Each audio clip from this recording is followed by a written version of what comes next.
Oh, Jésus. Amen, amen. Bonjour à tous. Bonjour à nous ici. Et bonjour à ceux qui sont en ligne. Amen. Alors, ce matin, nous allons partager une pensée. Mais avant ça, je vais d'abord nous dire le thème. Le thème de ce matin, c'est dans... Le thème de ce matin, nous allons tirer dans le livre de 1 Chronique 4, 9 et 10. Et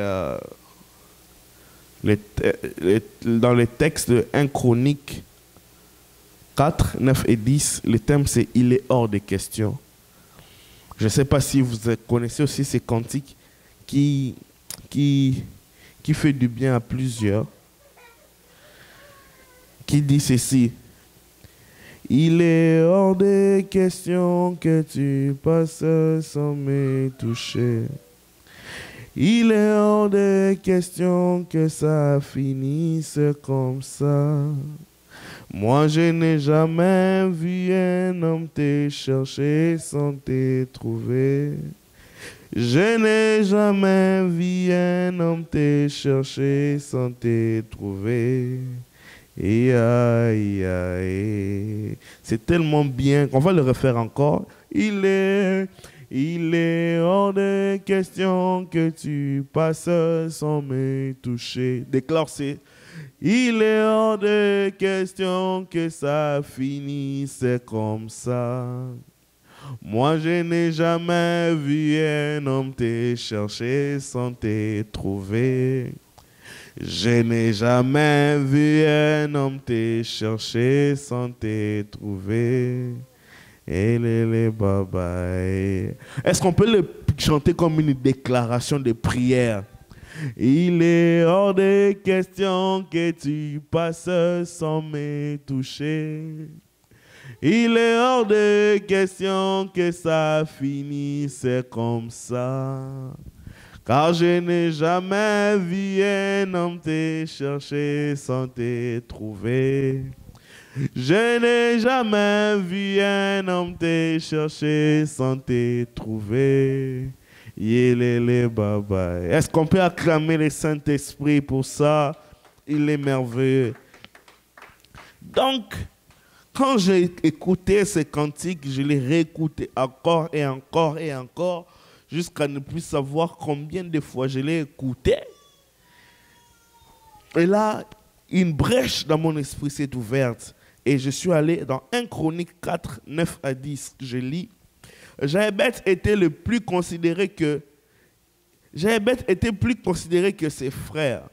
Sa mère lui a donné le nom de Jaébeth en disant « C'est parce que je l'ai enfanté avec douleur ». Jaébeth invoqua le Dieu d'Israël en disant « Si tu me bénis et que tu m'étends mes limites, si ta main est avec moi, et si tu me préserves du malheur, en sorte que je ne sois pas dans la souffrance. » Et Dieu accorda ce qu'il avait demandé. Amen. On va les relire encore rapidement. 1 Chronique 4, 9 à 10. Jaébeth était plus considéré que ses frères.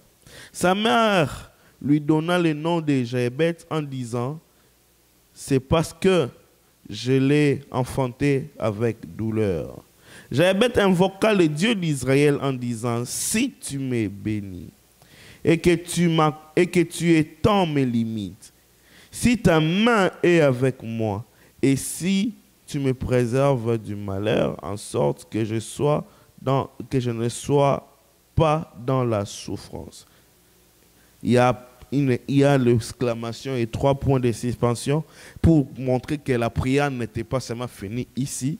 Il avait ajouté d'autres mots.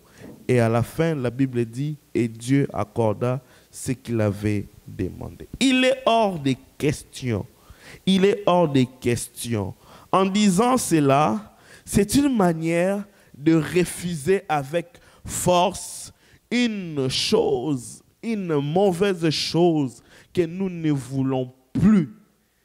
En disant qu'il est hors de question, on est en train de refuser une chose qui nous est donnée ou qui nous est imposée par force, qui nous est imposée d'une manière que nous n'aimons pas. Mais la chose nous a été imposée.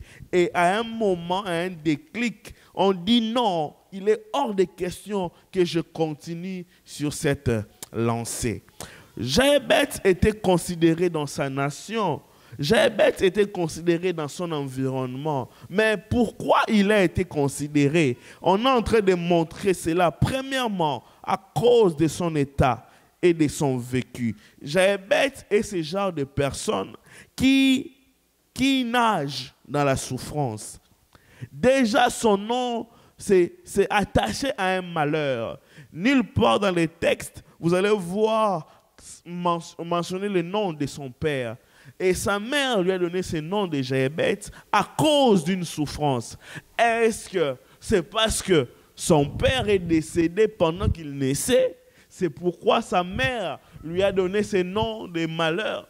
Est-ce que Jaébeth, quand il naissait, c'était ce genre des enfants maladifs où à chaque temps on est censé aller à l'hôpital? Et ce genre des enfants, quand tu pars toujours avec eux à l'hôpital, tu te rends compte que l'argent finit.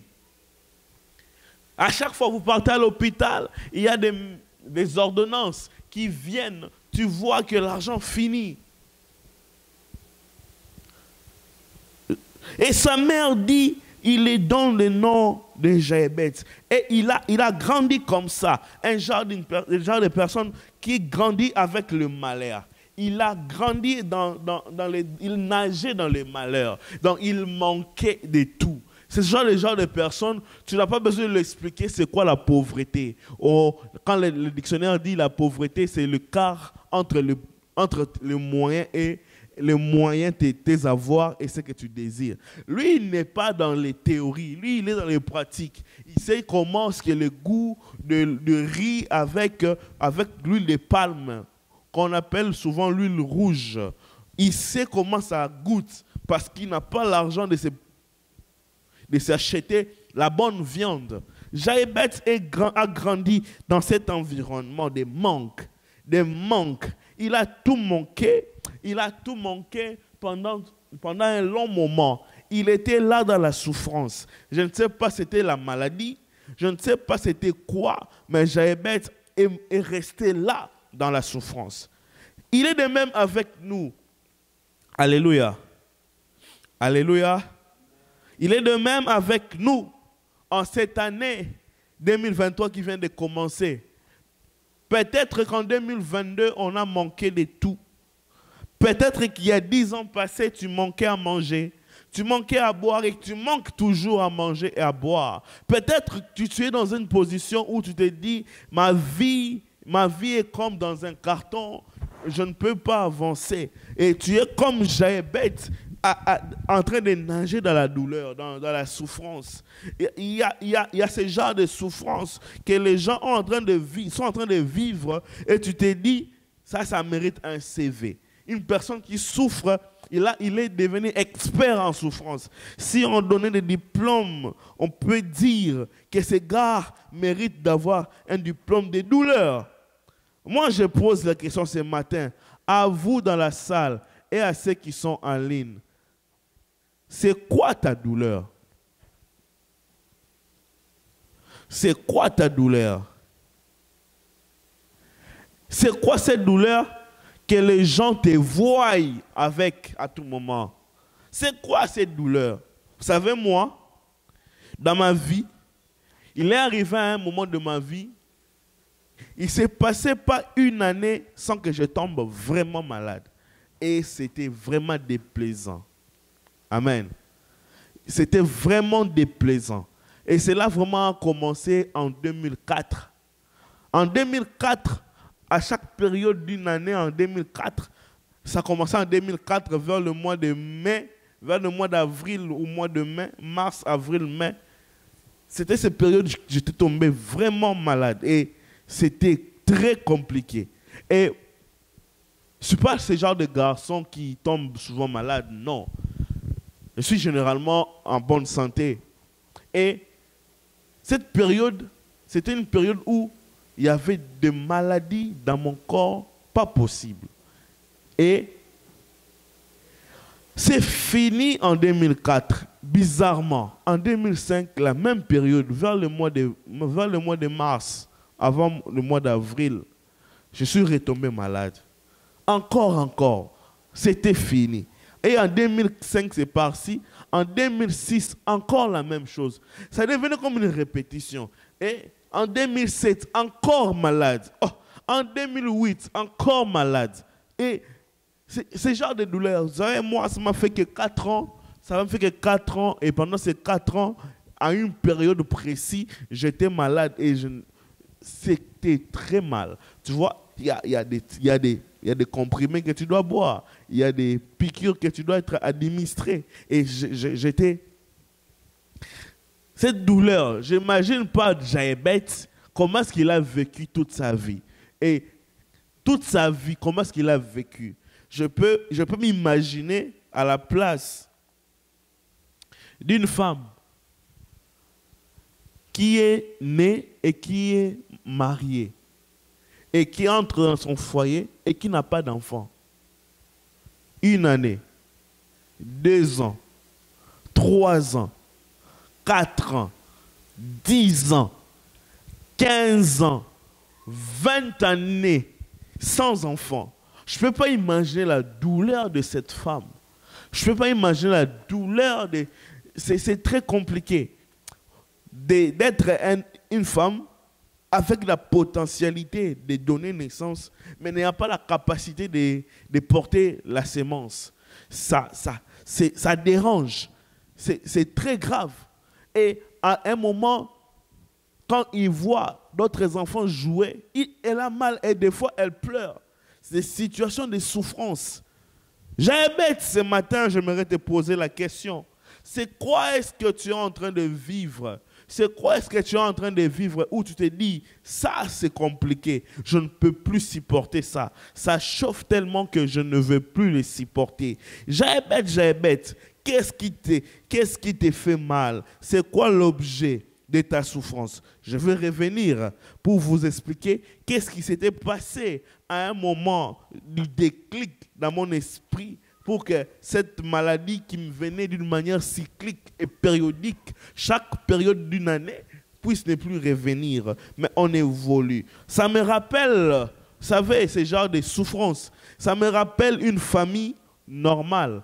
Ils étaient en train de vivre normalement et du coup, un jour, la maman est décédée. Et quand la maman est décédée, après des années, le papa se remarie avec une autre femme.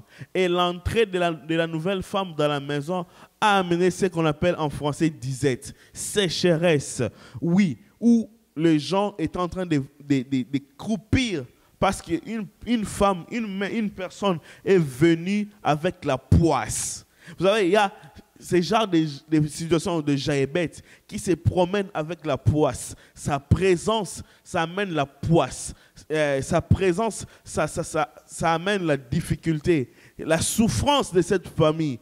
Quand il s'est marié, c'est papa, quand il s'est marié avec cette maman, peut-être qu'elle ne savait pas qu'elle mariait une poisse. Et quand la poisse est entrée dans sa vie, elle a commencé à voir comment est-ce que toute sa vie commençait à devenir putréfaction. Sa vie commençait à devenir comme un tombeau où il manquait à boire, il manquait à manger, il manquait de déjeuner. Diabète. Pendant combien de temps tu vas encore supporter ces genres de situations qui te dérangent, cette souffrance qui t'entoure? J'aimerais parler encore, ça me rappelle encore d'une diabète dans la vie courante. Une personne, un enfant, ou qui est en train de voir comment est-ce que sa famille est en train de la rejeter. Son père le rejette avec des fausses accusations sous prétexte qu'il est ou elle est sorcier ou sorcière.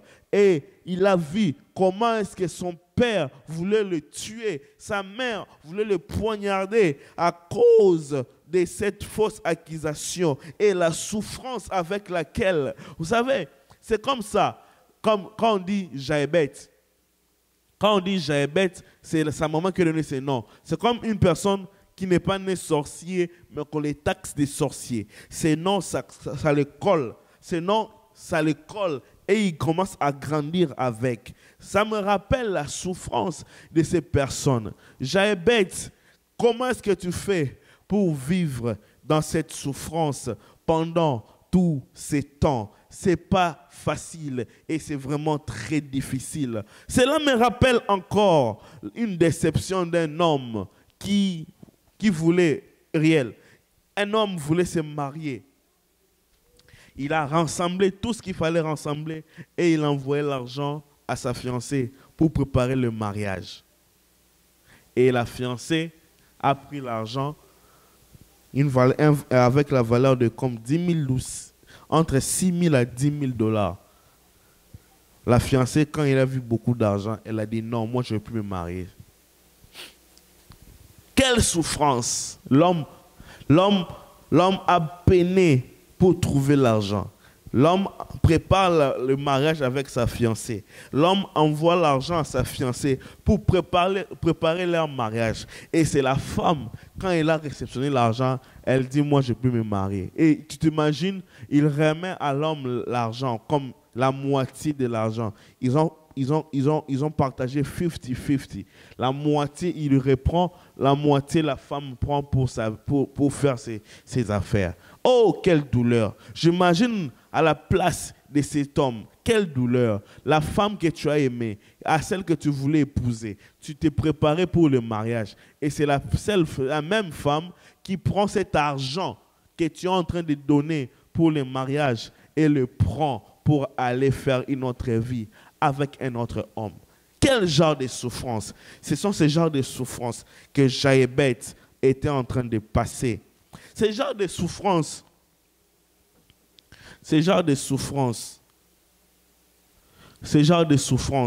que Jaébet est en train de passer pendant sa vie. Je me souviens encore d'une autre sœur qui voulait se marier et son fiancé l'a trompée avec sa propre cousine. Et le mariage ne pouvait plus avoir lieu. Jaébet, quelle souffrance, Jaébet, quand il a pris tout ça, il a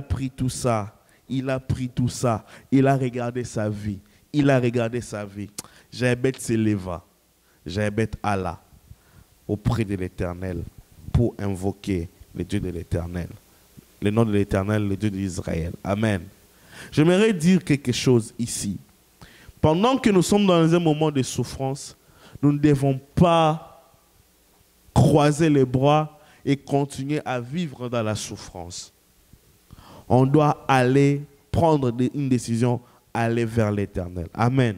Deuxièmement, Jaébet s'éleva et invoqua l'Éternel. Comment est-ce qu'il a fait? Il l'a fait en deux parties. Premièrement, Jaébet s'éleva et il refusa de continuer la vie des souffrances. Amen. Jaébet dit non, trop c'est trop. Il est hors de question que ça continue ainsi. Il est hors de question que je vive toujours dans la souffrance. Il est hors de question que je vive toujours dans la déception. Il est hors de question que je vive toujours dans les manques, dans la douleur. Il est hors de question que ma vie puisse passer inaperçue. Trop, c'est trop. À un moment, il faut refuser cela. Amen. À un moment, il faut refuser de mourir. À un moment, il faut refuser la souffrance. À un moment, il faut refuser la maladie. À un moment, et vous qui êtes en ligne, et vous qui êtes ici, à un moment, trop, c'est trop. Il faut dire non. Moi, je ne veux plus continuer ainsi. Moi, je ne veux plus continuer dans la souffrance. À un moment, il faut avoir un déclic dans la tête et voir que non, la souffrance ne peut pas être continuelle. À un moment, il faut dire non. Il est hors de question que ça continue ainsi. Il est hors de question que ça continue sur cette route. Il est hors de question que je vive encore ce genre de problèmes. Il est hors de question que j'arrive encore dans la difficulté. Il est hors de question que ça continue ainsi. Il est hors de question que ma vie soit un pâturage. Il est hors de question que je sois un gibier dans la main des ravisseurs. Il est hors de question que je sois une proie dans la bouche des crocodiles. Il est hors de question que je sois jeté dans la forêt pour être en pâture devant les lions. Dans la vie, à un moment, il faut refuser la souffrance. Amen. Nous ne sommes pas obligés de continuer à vivre dans la souffrance. À un moment, il faut s'élever et dire non, trop c'est trop. Non, trop c'est trop. Il est hors de question. Ça m'énerve des fois. Quand je regarde à la télé, je regarde sur Internet et tu verras la République démocratique du Congo, un pays scandaleusement riche, un pays avec des cuivres, un pays avec les diamants, un pays avec l'or, un pays avec l'uranium, un pays avec le manganèse, un pays avec le coltan, un pays avec de l'eau, un pays avec le forêt, un pays avec des lacs, un pays avec des poissons, un pays avec des animaux, un pays qui est deuxième forêt, qui est le deuxième forêt plus grand et dense de l'humanité, qui est le deuxième poumon de l'humanité, un pays avec de l'eau, un pays avec des terres où quand tu es en train de planter, tu peux directement... quand tu plantes et que ça sort, et quand ça sort, tu peux prendre le maïs, prendre les arachides et vendre et devenir riche. Un pays où il y a le palme, où il y a l'huile de palme, l'huile d'arachide, où le palme est en train de sortir. Un pays qui a une bonne qualité de terre. La terre de la RDC est une bonne terre d'une bonne qualité. Un pays où le sol et le sous-sol est béni. Un pays où il y a des gens, un pays où il y a des jeunes, un pays où il y a des femmes, un pays où il y a des hommes. Ça, ce qui m'énerve dans tout ça, c'est le pays où les gens meurent affamés. Il est hors de question qu'en 2023, que la RDC continue à être un pays de misère, un pays de pauvreté. Il est hors de question que ça continue ainsi. À un moment, non, trop c'est trop, il faut refuser cela. Il faut prendre un déclic. Congolais, c'est Congolais. J'aimerais vous parler, vous qui allez suivre ce message, à un moment de la vie, trop c'est trop, il faut dire non à certaines choses. Il faut se lever et avancer. Il ne faut pas continuer dans la médiocrité, dans la méchanceté, dans la médisance, dans le poison, dans toutes ces choses qui font que le pays puisse croupir. Il est hors de question, avec tout ce que nous avons, que ça continue comme ça. Il est hors de question, avec tout ce que le Congo a, que ça continue comme ça. Il est hors de question que ça continue comme ça. Il faut que les déclics puissent se faire dans la tête de nos compatriotes. Tous sont devenus seulement « Oh non, Dieu va agir ». Oh non, le président doit faire. Oh non. Mais qu'est-ce que toi-même tu es en train de faire pour te faire sortir dans ces misères? Qu'est-ce que tu es en train de faire, Congolais, pour sortir dans les misères? Oui, Dieu doit agir. Oui, les gouvernements doivent travailler, mais aussi, nous, Congolais, devons se lever et se prendre à charge. Parce qu'à un moment, trop c'est trop, il est hors de question que ça continue comme ça, dans la bouillabaisse totale, dans le désordre total, dans le tohu-bohu total. Il est hors de question. Alléluia. Alléluia. À un moment, il faut refuser. À un moment, il faut dire il est hors de question. À un moment, il faut refuser. À un moment, il faut refuser. Oui, tu pries et tu pars chercher du travail. Oui, tu pries et s'il n'y a pas de travail, tu crées le travail. Oui, tu pries, tu es entrepreneur. Tu apprends à faire le beignet. Tu apprends à cirer des chaussures. Tu le fais d'une manière propre. Oui, tu pries, tu apprends à vendre des chemises. Tu sais prendre les chemises dans les ballons. Tu sais les vendre. Tu sais chercher les chemises dans des magasins à moins cher et tu viens le mettre dans un prix raisonnable et que tu vives et que les autres vivent. Tu dois prendre le courage en main. Je parle à ceux qui sont en train de mourir affamés dans la République démocratique du Congo. Des fois, ça énerve. Le pays a des poissons. Les poissons sont en train de mourir de la vieillesse. Mais à Kinshasa, les gens meurent affamés. Pourquoi? Parce qu'il n'y a pas un jeune qui peut se lever et aller chercher les poissons à l'Équateur et venir les vendre. Et quand il vendra, il sera riche et le pays aura à manger. Il est hors de question que ça continue ainsi en 2023. Nous voulons encourager ces gens de se lever et de dire non, trop c'est trop. Il est hors des questions. Alléluia. Tabitha Dorcas était mort. Et les veuves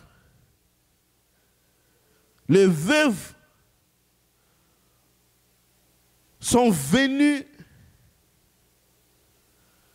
dire à Pierre, même si Tabitha Dorcas est mort, nous refusons son départ malgré qu'il est parti.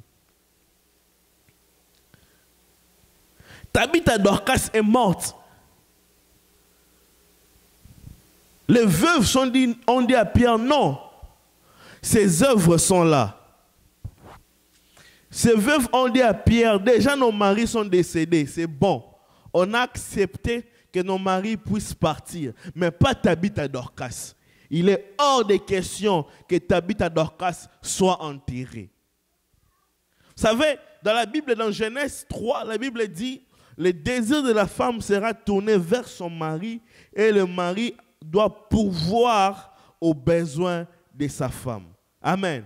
Et quand le mari est décédé, la femme n'a plus de soutien, normalement, selon ce qui est écrit. Parce que normalement, la femme aussi a le droit de travailler. Mais nous ne sommes pas dans le contexte du travail de la femme. Nous sommes dans le contexte de leadership où c'est l'homme qui doit pourvoir le premier. Amen.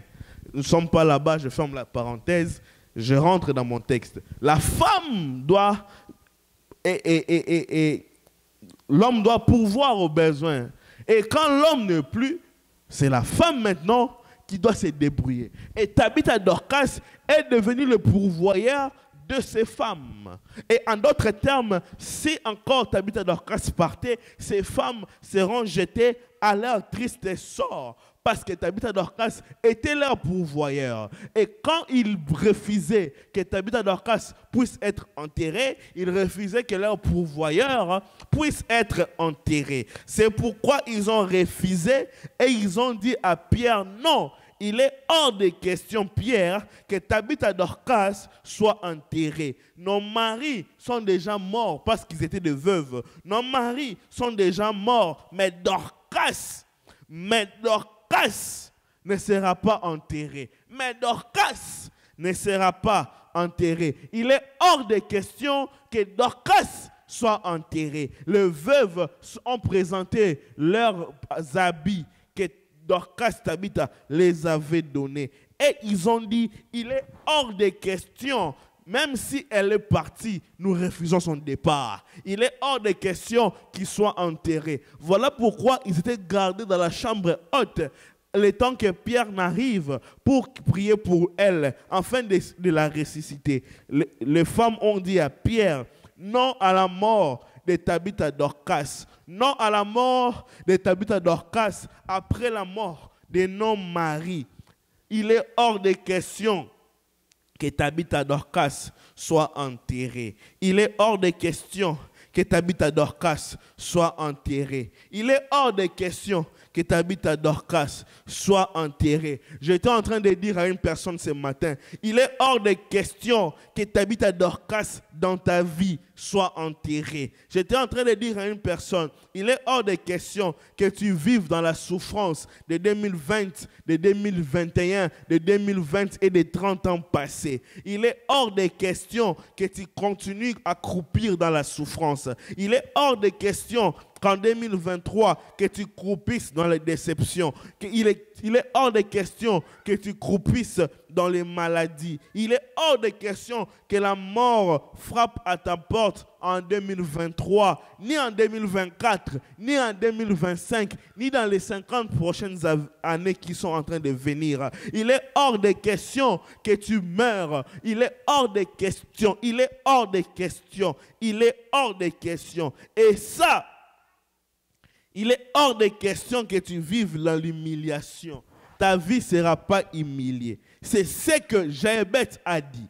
Quand il a eu un déclic, il s'est levé pour aller chercher Dieu. Et il a dit, il est hors de question pour que ça continue ainsi. Et pour finir pour finir et de replonger dans la prière, voici, je ne sais pas pourquoi tu es ici, mais nous sommes à un moment où nous devons invoquer le Seigneur. Amen. Pourquoi nous devons invoquer le Seigneur? Premièrement, parce que Dieu aime qu'on l'invoque. Amen. Dieu aime qu'on les prie. Dieu aime qu'on les prie. Qu'on ne vous trompe pas. La seule personne, la meilleure personne à qui parler, c'est Dieu. Parce qu'il aime la prière. Il aime que les gens le prient. Il aime que les gens l'adorent. Il aime que les gens le célèbrent. Il aime que les gens le demandent. Parce qu'il est le Père. Dieu aime la prière. Dieu aime la prière de ceux qui se confient en lui. Deuxièmement, Dieu a des réponses même à des questions qui ne sont pas encore posées. Dieu a toujours des réponses, même à des questions qui ne sont pas encore posées. Dieu a des réponses. Dieu a des réponses. Dieu a des réponses. Dieu a des réponses, même à des questions qui ne sont pas posées. Troisièmement, Dieu exauce toujours la prière faite dans la sincérité et à un bon cœur. Dieu exauce toujours la prière qui est faite dans la sincérité et dans un bon cœur. Et quatrièmement, nous devons prier au nom de Jésus-Christ. Amen. Nous devons prier au nom de Jésus-Christ. Nous devons prier au nom de Jésus-Christ. Quand tu pries, tu dois mettre Jésus au premier rang. Quand tu pries, on doit d'abord prier au nom de Jésus. On ne prie pas au nom d'autres personnes. On doit prier toujours au nom de Jésus-Christ. On doit prier toujours au nom de Jésus-Christ. On va prier toujours au nom de Jésus-Christ. On doit prier toujours au nom de Jésus-Christ. Je répète les 4 points rapidement. Premièrement, Dieu aime qu'on l'évoque. Deuxièmement, Dieu a des réponses, même pour des questions qui ne sont pas encore posées. Troisièmement, Dieu exauce toujours la prière faite dans la sincérité des cœurs et dans un bon cœur. Et quatrièmement, nous devons prier au nom de Jésus-Christ. Il est hors de question que tu refasses et que tu revives la